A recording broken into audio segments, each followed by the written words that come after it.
Hello hello hello everyone, welcome to our channel let's practice together. आज का जो problem of the day है वो है मॉडिफाई द एरे। क्वेश्चन में क्या बोल रहा है कि आपको एक एरे दिया गया है ARR, आपको क्या करना है, इसको मॉडिफाई करके रिटर्न करना है। अब देखो, मॉडिफाई करने का आपको कुछ रूल्स दिए गए हैं। पहला क्या है कि अगर करंट एलिमेंट और नेक्स्ट एलिमेंट दोनों वैलिड रहे और इक्वल रहे तो उस केस में आप क्या करोगे, करंट वाले एलिमेंट को डबल कर दोगे और जो नेक्स्ट वाले नंबर रहेंगे उसको रिप्लेस कर दोगे जीरो से, बस। और आफ्टर द मॉडिफिकेशन आप क्या करोगे, अरेंज करोगे एरे को such that all the zeros should be shifted to the end. यहाँ पे बोला गया वैलिड नंबर क्या है, तो जीरो को माना गया इनवैलिड, एक्सेप्ट जीरो सारे के सारे नंबर्स होंगे वैलिड। समझ गए? और जो मेरा सीक्वेंस रहेगा ना वैलिड नंबर का, वो सेम रहना चाहिए जिस ऑर्डर में हमें दिया गया है। एग्जाम्पल से समझते हैं। जैसे कि पहला एरे दिया है आपको क्या, 220, यहाँ पे मैं लिखता हूँ 220408। तो देखो स्टार्टिंग के दो नंबर तो सेम है, तो मैं क्या करूंगा, पहले नंबर को डबल कर दूंगा, दूसरे नंबर को जीरो से रिप्लेस कर दूंगा। यहाँ पे जीरो इनवैलिड ही है, छोड़ दो। 4 आ गया, 4 के बगल में क्या है, जीरो, दोनों इक्वल नहीं है। 4 एज इट इज रह जाएगा, जीरो एज इट इज रह जाएगा, 8 एज इट इज रह जाएगा। तो हम लोग रिटर्न क्या करेंगे, जो भी हमारा वैलिड का सीक्वेंस है, यानी कि 4 पहले था, उसके बाद दूसरा 4 आएगा, उसके बाद 8 आएगा, और बाकी जितने जीरोज हैं वो राइट में चले जाएंगे, यानी कि 3 जीरो है यहाँ पे, तो that will be my answer. समझ गए? दूसरे एग्जाम्पल से समझते हैं, क्योंकि बड़ा नंबर है तो हम लोगों को थोड़ा और क्लियर हो जाएगा। देखो पहला क्या है, जीरो है, फिर क्या है, 2 है, उसके बाद जीरो है, फिर 6 एंड 6 है, फिर जीरो है, 8 है। हम लोग क्या करेंगे, स्टार्टिंग से लूप चला के चल रहे हैं। जैसे कि क्या है, जीरो आया हम लोग इग्नोर करेंगे, 2 आया तो हम लोग चेक करेंगे कि उसके राइट वाला जो नंबर है वो दोनों क्या इक्वल है। अगर इक्वल है तो हम लोग क्या करेंगे, यहाँ पर 4 रख देंगे। ठीक है, मैं आपको मॉडिफाई कैसे करूंगा उसको बता रहा हूँ। हम लोग एक नया एरे ले लिए, हम लोग चेक कर रहे हैं जीरो है तो आगे बढ़ जाओ। नेक्स्ट एलिमेंट आया, जीरो नहीं है, तो हम लोग चेक करें क्या वो और उसके बगल वाला नंबर दोनों सेम है। बोला हाँ बिल्कुल सेम है, तो हम लोगों ने क्या किया, 4 को डाल दिया। और इससे हम लोगों को कोई मतलब नहीं है क्योंकि ये हमारा जीरो से ही रिप्लेस हो चुका है। फिर हम लोग क्या कर रहे हैं, नेक्स्ट एलिमेंट पे आ गए। नेक्स्ट एलिमेंट क्या था, 2, उसके बगल में क्या है, जीरो, दोनों इक्वल तो नहीं है, तो हम लोग 2 जो है उसको अपने नए वाले एरे में पुश कर देंगे यहाँ पे। बढ़िया। अब हमारा पॉइंटर कहाँ है, इस जीरो के पास है, हम लोग को कोई मतलब नहीं है। नेक्स्ट आए 6 में, उसके बगल वाले एलिमेंट क्या है, वो भी 6 है, तो हमारा 6 और 6 क्या हो गया, 12। तो हम लोग को पता है पहला वाला हो जाएगा 12 और दूसरा वाला तो हो जाएगा जीरो, तो इसको भी हम लोग क्या करेंगे, इग्नोर। फिर आया जीरो, फिर आया जीरो, लेफ्ट करते जाएंगे और लास्ट आया 8, तो हम लोग इसको पुश कर देंगे अपने एरे में। अब देखो टोटल एलिमेंट्स कितने थे ऊपर में, यहाँ पे थे 4 5 और टोटल 10, लेकिन नीचे में कितने हैं, 4 ही हैं, यानी कि टोटल कितना बचा, 6। तो 6 पोजीशन में हम लोग क्या करेंगे, जीरो को शिफ्ट कर देंगे। That will be my logic. और देखो यही है हमारा आंसर, 4 to 12 8 और उसके बाद 6 जीरो। यानी कि हम लोग क्या किए, एक नया एरे ले लिए और हम लोग सिंपल एक ऑर्डर ऑफ एन चलाए लूप। हम लोग चेक करते हैं कि क्या वो जीरो है, अगर जीरो है तो स्किप कर देना, अगर जीरो नहीं है तब हम लोग चेक करें क्या वो और उसके बगल वाला एलिमेंट दोनों सेम है। सेम है तो क्या करेंगे, हम लोग को पता है कि पहले वाले को डबल करके डाल देना है अपने नए एरे में और दूसरे वाले को जीरो कर देना है। अगर हम लोगों ने जीरो ही कर दिया तो इसका कोई मतलब तो हुआ नहीं, है ना। तो पहले जो है मैं आपको order of n space complexity में आपको सिखा रहा हूँ, और उसके बाद हम लोग इसको और फर्दर मॉडिफाई करेंगे ऑर्डर ऑफ वन स्पेस में, यानी कि हम लोग को स्पेस ही नहीं लेना है, जो एरे हम लोग को दिया गया है उसी में क्या हम लोग मॉडिफाई करके भेज सकते हैं, ये हम लोग देख लेंगे। ठीक है। और अगर हम लोग सी प्लस प्लस यूज़ कर रहे हैं और हमें एसटीएल लाइब्रेरी सीखनी है ना, तो इससे बेहतर और कुछ नहीं होगा, क्योंकि हम लोग जितने भी छोटे छोटे क्वेश्चन सीखेंगे उसमें हम लोग देखेंगे कि किस तरह से हम लोग जो कंटेनर दिया गया है, हमारे पास एरे है, वेक्टर है, उसमें कितने सारे फंक्शंस दिए गए हैं, उसको हम लोग यूज़ कैसे करेंगे। ठीक है। तो सबसे पहले क्या करेंगे, डेटा टाइप है मेरा वेक्टर, तो मैंने एक वेक्टर इंट आंसर ले लिया, इसी को हम लोग रिटर्न करने वाले हैं। हमारा लूप चलेगा क्या, ऑर्डर ऑफ एन में। तो हम लोग स्टार्ट करते हैं i इक्वल्स टू 0 से, i इज लेस देन मेरा एरे डॉट साइज होगा and i plus plus, order of n पे हम लोगों ने लूप चला दिया और हम लोगों ने order of n space complexity के लिए इस आंसर को भी ले लिया है। हमारा कंडीशन क्या है, हमारा कंडीशन सिंपल है, अगर मेरे पास ARRI प्रेजेंट है यानी कि जीरो नहीं है, एंड हम लोग चेक करेंगे क्या मेरा ARRI इक्वल्स टू क्या है, ARRI प्लस 1 के, तब हम लोग क्या करेंगे, सिंपली अपने आंसर में उसको पुश बैक कर देंगे। किसको पुश बैक करेंगे, ARRI को, बिल्कुल नहीं, हम लोग ARRI को डबल कर देंगे पहले। तो हम लोग लिख सकते हैं 2 इंटू ARRI, यही तो है। और उसके बाद हम लोग क्या करेंगे, आई को बढ़ा देंगे, क्योंकि हम लोग को सेकंड एलिमेंट से भी नहीं मतलब है, वो जीरो हो चुका है, तो हम लोग जो है थर्ड इंडेक्स से अब लूप चलाना शुरू करेंगे। यानी कि हमारा अगर दो दो मैच करके आ रहा है ना, तो आपका ऑर्डर ऑफ n/2 में ही हमारा लूप कंप्लीट हो जाएगा, क्योंकि हम लोग आई को 2 बार इंक्रीज कर रहे हैं, बेसिकली आई प्लस 2 कर दे रहे हैं यहाँ पे।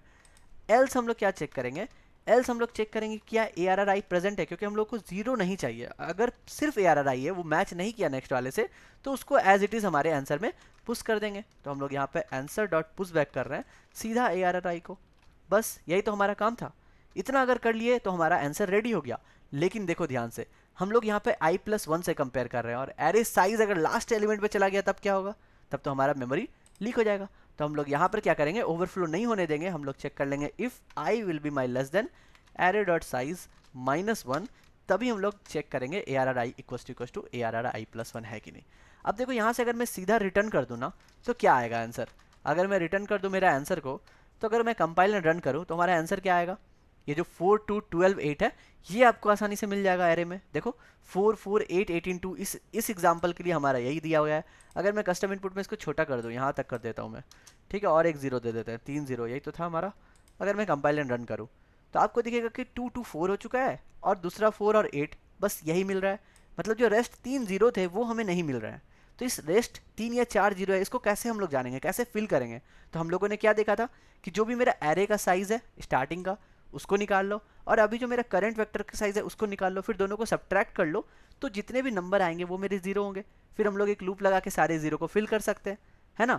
लेकिन नहीं, ऐसा आपको बिल्कुल नहीं करना है, क्योंकि अगर हम लोग वेक्टर कर रहे हैं ना, तो ये तो क्या है, डायनेमिक है, यानी कि हम लोग इसको आसानी से रिसाइज कर सकते हैं। तो हमारा जो काम होगा बस एक लाइन का होगा। हम लोग क्या बोलेंगे, आंसर को आप कर दो रिसाइज। अब रिसाइज कहाँ तक करना है, उसका टोटल साइज क्या होना चाहिए, तो टोटल साइज हमारा जो भी ARR दिया गया है उसी का साइज तो होना चाहिए। यानी कि अगर मुझे ARR 7 थे, तो मैं बोल रहा हूँ आंसर को भी 7 रिसाइज कर दो।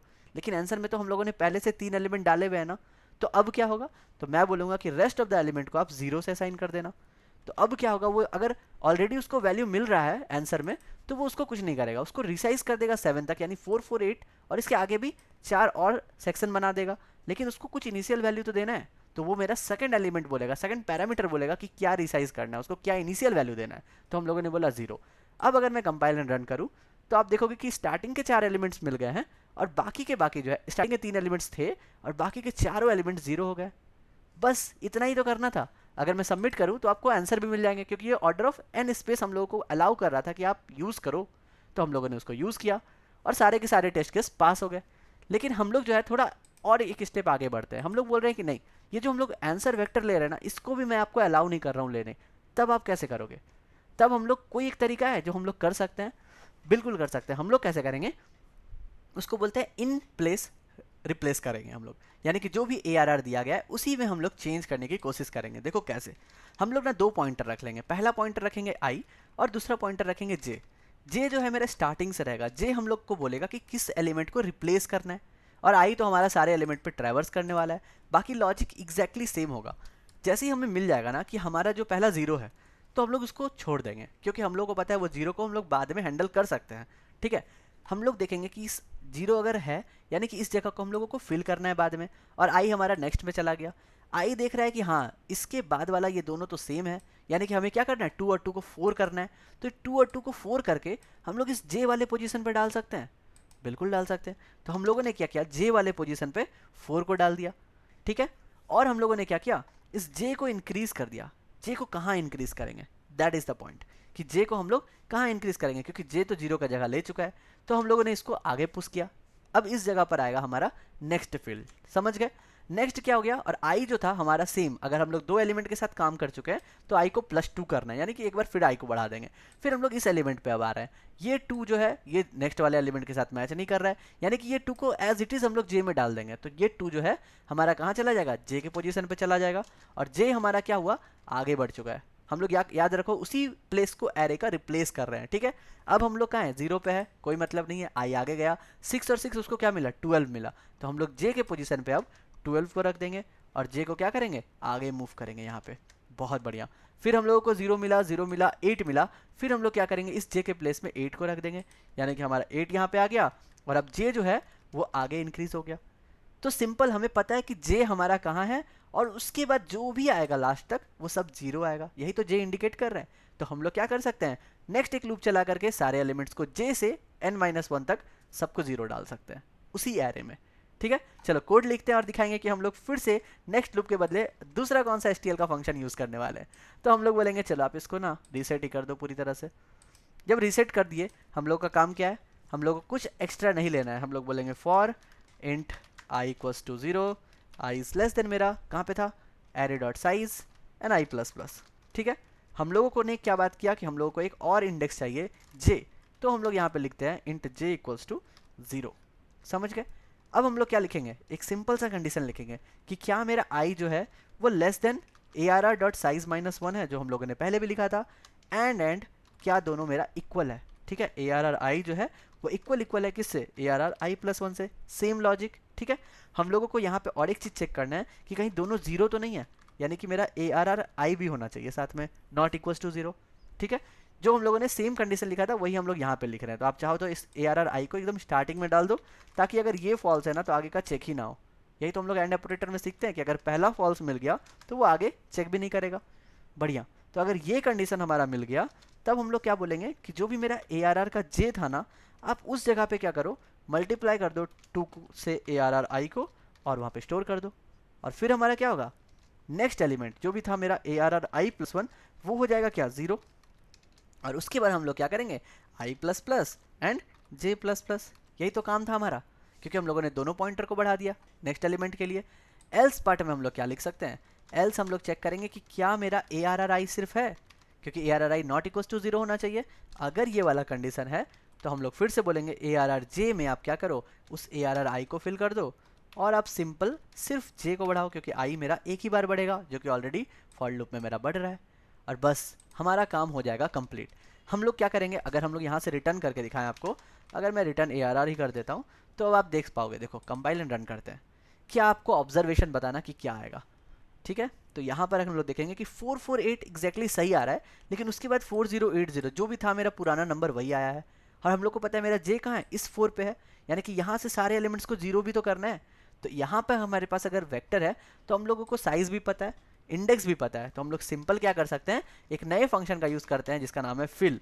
ये फिल क्या करेगा, ये बोलेगा कि आपको एरे का उस जगह का बताओ, उस इंडेक्स को बता दो कि कहाँ से मुझे फिल करना है, कहाँ तक मुझे फिल करना है, और लास्ट पैरामीटर में किस चीज़ से फिल करना है। यानी कि अगर मैं लिख दूँ array begin comma array and comma zero, अगर मैं ये लिख दूँ तो क्या हो जाएगा।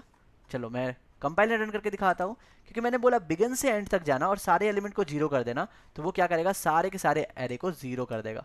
लेकिन हम लोग का काम क्या था, हम लोग को जे इंडेक्स से करना था। तो मैं यहाँ पे बिगिन में जस्ट प्लस जे कर दूँ, तो मैं बोल रहा हूँ उसको कि आप जे इंडेक्स पे जाओ और वहाँ से जो है एंड तक को सारे के सारे को जीरो कर दो। तो इसलिए हमारा question without taking any extra space में बन गया। देखो हमारा आंसर एग्जैक्टली सेम आ चुका है। अगर मैं इसको सबमिट करूँ तो देखो कि सारे के सारे टेस्ट केस भी हम लोगों ने पास कर लिए हैं। अब अगर मैं इसे और ऑप्टिमाइज करना चाहूँ, यानी कि जितने इफ एल्स जितने सारे कंडीशन है ना, अगर सबको मैं मिला दूँ तो लिटरली ये 2 लाइन में बन जाएगा, क्योंकि हम लोग को पता है फिल हम लोगों को 1 लाइन लिया है, और इस फॉर लूप के अगर सारे कंडीशन को मैं 1 लाइन में लिख दूँ तो हमारा क्वेश्चन और भी शॉर्ट हो जाएगा, है ना। देखो मैं चाहूँ ना तो इसे पूरा का पूरा डिलीट करता हूँ और सिर्फ एक कंडीशन लिखता हूँ कि अगर मेरा ए आर आर आई है, यानी कि A R R I is not equals to zero, तब हम लोग क्या करेंगे, हम लोग बोलेंगे ए आर आर के जे में किसको फिल करना है, ए आर आर जे के में चेक करो कि क्या मेरा आई जो है वो लेस देन ए R R dot size minus one है, पहला कंडीशन। एंड मेरा ए आर आर आई जो है वो इक्वल्स टू है ए R R I plus one के। ये तो था मेरा दोनों कंडीशन।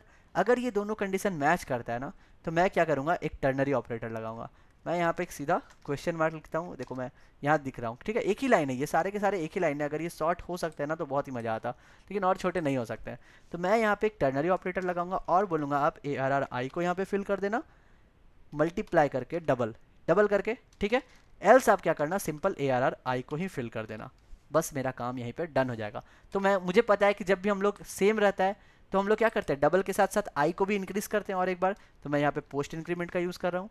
और जब भी हम लोग जे में डाल रहे हैं ना, यहाँ पे ए आर आर जे में, तो इस जे इंडेक्स को भी तो मूव करना है, तो मैंने जे इंडेक्स को भी मूव कर दिया। बस हमारा काम एक लाइन में डन। अगर मैं कंपाइलर रन करके दिखाऊँ तो देखो सारे कंडीशन को मैंने एक लाइन में मर्ज कर दिया है। तो अगर आपको नहीं समझ में आया कोई बात नहीं, और अगर समझ में आया तब तो बहुत अच्छी बात है, क्योंकि आपने टर्नरी ऑपरेटर पहले ही सीखा है और हम लोगों ने एंड ऑपरेटर का सही से इस्तेमाल किया, और हम लोगों ने पोस्ट फिक्स यानी तीनों के तीनों फॉर्मूलेस को एक ही लाइन में डाल दिया। ठीक है, चलिए हम लोग सबमिट करते हैं और दिखा देते हैं कि हाँ ये एक लाइन भी हमारा आंसर ले आएगा। अगर कोई भी डाउट हो तो आप मुझसे कमेंट में पूछ सकते हैं। कल फिर मिलते हैं नए क्वेश्चन के साथ, तब तक के लिए goodbye, stay blessed, stay safe and keep coding.